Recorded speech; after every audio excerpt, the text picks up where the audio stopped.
Hey guys, what is up? It is me, Pagey, here once again with another video on Titans Season 1. And this is going to be my review for Episode 5 of this season, otherwise entitled Together. But of course, spoiler alert, if you have not watched the episode, go watch it and come back to this video later on. But if you have watched the episode and you are continuing on with this video, be sure to let me know in the comments section down below what you thought of this episode, what you liked, what you hated, your overall thoughts on the episode, just leave them below in the comments. And of course, if you're going to enjoy the video, be sure to drop a like on it to show support. So last episode was obviously the big Doom Patrol episode, but it was also the episode that had all the Titans together and leaving in a group. So they'll finally group together, even though it wasn't the first time they'd been together, because that was when they had like the bowling alley arcade thing. This was the first time they're actually together as a group and, you know, going somewhere. So that was like the proper formation of the Titans, even though this episode was the thing that really solidified them as a team and really just showed the various teamwork and relationships that built and just showed them, as the episode title suggests, together. Now, this had really nothing to do with the plot, even though I guess it sort of did just show that the dude was sort of weird and everything was just really strange. But that opening scene with the chicken fetus in the omelet, I'm sorry, disgusting. Wasn't for it. I don't know if anyone else was like, oh, that looks delicious. But for me, I was like, yeah, I really could have gone without saying that. So, yeah, wasn't a fan of that. But obviously the big sort of threat in this episode was the nuclear family, which we'd seen in a couple of episodes before, but they needed their new member, which we will jump into in a second.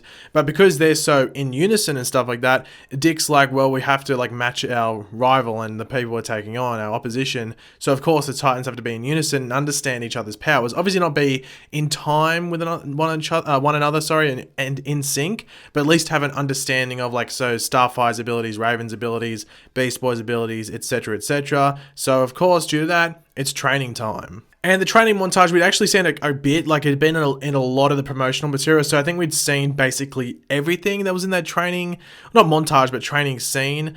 So there's nothing really surprising there, maybe apart from Raven, and Starfire having to get, sort of involved.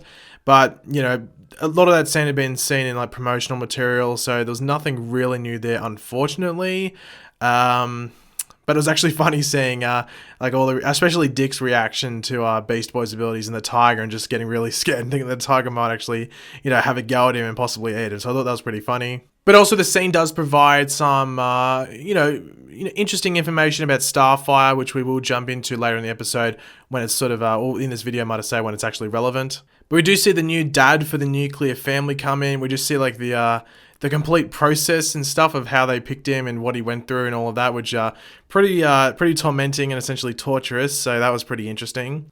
I did see some people complaining that they weren't extremely comic accurate with the nuclear family, but I think they were accurate as needed for the show, and they didn't really include. I think they missed out on a baby. I think in the comics there's a younger baby, or at least a toddler, and there's a dog. And I just think, what do you want, like some baby just rocking up? I think like how they set it up in the show was the correct way to go about it. Just, a son, a daughter, the mum, the dad. I think that's the best way to go about it. But as I said, the episode title is Together, and that's what we see with the Titans. Them getting, closer together, and the relationship's growing with the Titans. So I guess the main outlier is still probably Beast Boy. Like, you do see the relationship that's strong between Dick and Raven, Dick and Corey and Raven.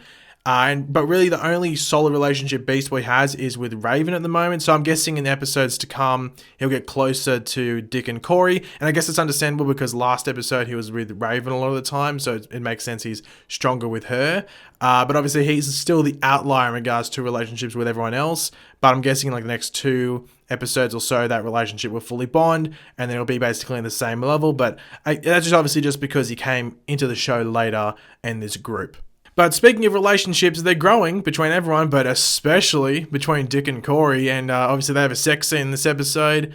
And it happened pretty quickly, to be completely honest. But as soon as I saw Corey or Starfire going to the bottle shop, or the liquor shop, I guess you'd call it in America, I sort of basically knew where it was heading, especially when tequila was grabbed.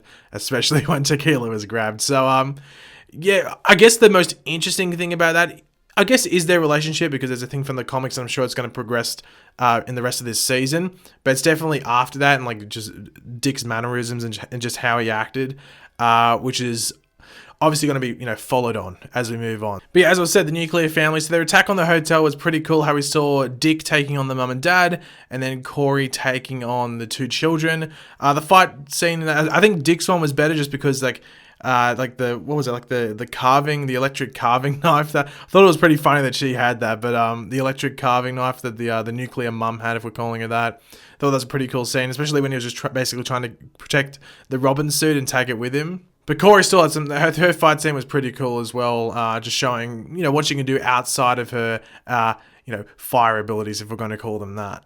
But speaking of her fire abilities, as I was sort of alluding to before in that training sequence, we learn that she struggles to use her powers at night. Like, I guess if she stored them up, I think that might be something we see progress, like she can store them up basically like a solar panel, and she can just learn to store them up so she can use them at night.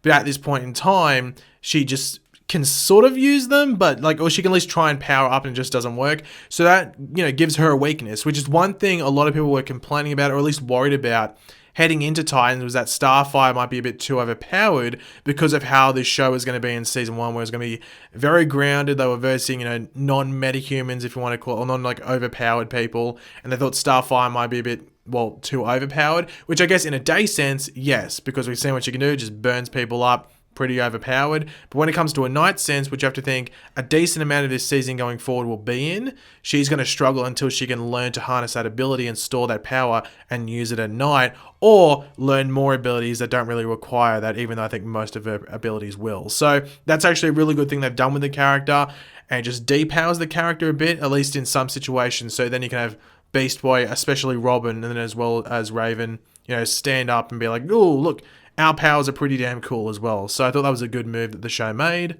But obviously with Corey sideline and basically getting, I think she got smashed into the side of a car, we do see the rest of the Titans stand up, and that, that fight scene was pretty cool. But obviously it's when Robin comes in that they really get involved, and we see, Beast Boy turn into a tiger and Raven really go full on Raven. It's at that point that they learn that Dick is Robin, and I did appreciate the fact that they just able to pick out that it was him straight away, and they weren't going, who's that, until he took off the mask or something. Like we've seen a lot of different comic book movies and comic book TV shows where they just can't pick who it is because they've got something over their eyes. Like, fair enough if he was wearing a hood or like a cowl or something, fair enough you can't pick them. But when they're wearing a silly little, not silly, but like just a little mask over their eyes, you should be able to tell by the hair and just the rest of their facial features who it is. So I was happy that they picked that out. I was worried about that when he first showed. I was like, please don't tell me that they're going to pretend like they don't know that's Dick. But thank God Raven was like, Dick? And they picked it out. So I was very appreciative of that. But we did finally get to see the nuclear family's head explode, basically like almost like a Suicide Squad-esque sort of thing, with the Dr. Adamson, I think his name was, when he finally let it go. So he'd been threatening it for a couple of episodes, and it finally happened. So the nuclear dad, even though he'd just come in, didn't last that long. But I did like Starfire's joke when she came in, which was like, oh, damn it, Dick's going to think I did it. I thought that was pretty funny. But obviously the whole reason that happens is because Dick goes to Chicago, where Dr. Adams's penthouse is, and where we'd seen the nuclear family go to in a previous episode, and he goes to confront him and all of that. And this is when they're actually bombarded by some, I don't necessarily know, it's just an organization's sort of mercenaries, if we're going to call them. And they sent a few, decent amount of people there, and Dick is getting hammered on, he's getting smashed up, but he's actually saved by Jason Todd. So we actually knew that Jason Todd was going to be in this episode. He was in all some of the promo material, and I think he was actually featured saying like, yo, he's going to be in this episode. So it wasn't too much of a surprise. Like, if you'd watched some of the promo material and stuff and just followed the episode, you knew he was going to be in here. But it's still cool to see him. So he's the new Robin. This is Jason Todd. I don't think they specifically say Jason Todd, but that is Jason Todd. I think he just says he's the new Robin, to be completely honest. But he knows who Dick Grayson is. Going to be interesting to see how he knew to be there. Is he just keeping an eye on Dick, or is Batman keeping an eye on Dick and just following it all? Going to be interesting. Or what the most likely option is that maybe in his training, Batman sent Jason Todd out to basically just scout and follow Dick, because maybe Bruce Wayne's a bit concerned about what Dick is doing on his mission in regards to the Titans and stuff like that. So that may be what's going on, because, well, it's obviously not in Gotham. It was in Chicago and he just showed up. So it's going to be interesting to see what Jason Todd was doing and why he was there at that particular point. But obviously, I'm guessing we'll find that out next episode. But overall, I thought this is a lot didn't actually happen in this episode, because I think the first probably half, if not maybe arguably 2/3 of the episode was really just building that relationship up between the Titans and just showing the conversations going on, and as I said, just building up the relationships, showing them off and showing them together and forming that Titans group. That's what a lot of this episode was. But then in that last third, when the nuclear family attacked the hotel and even the Jason Todd stuff, that's really where it ramped up. So I wouldn't say this was an amazing episode, but I do think it was an important episode for the series, just showing them bond together, because I don't think I would have really appreciated the show if they just put them together and all of a sudden, every episode they're fighting. They had to show some downtime between them, just bonding. I think that's an important thing to do. And I don't think even this episode did an extreme job showing them bonding. It just took the infant steps of doing that and forming this group. So they had to have this episode, but they had to have some action in it as well. So that's why we had that last third with those two cool scenes involving the hotel, as well as the Jason Todd scene saving Dick. So,